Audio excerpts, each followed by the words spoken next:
ಕಣ್ಣಲ್ಲಿ ಮಿಂಚು ಮಹಾರಾಣಿಗದ್ದು ನೋಡು.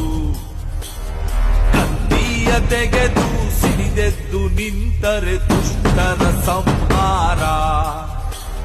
ಪರವಾಗಿ ಬಂದವಳು ಊರಿಗೆ ಶ್ರೀರಕ್ಷೆಯಾಗ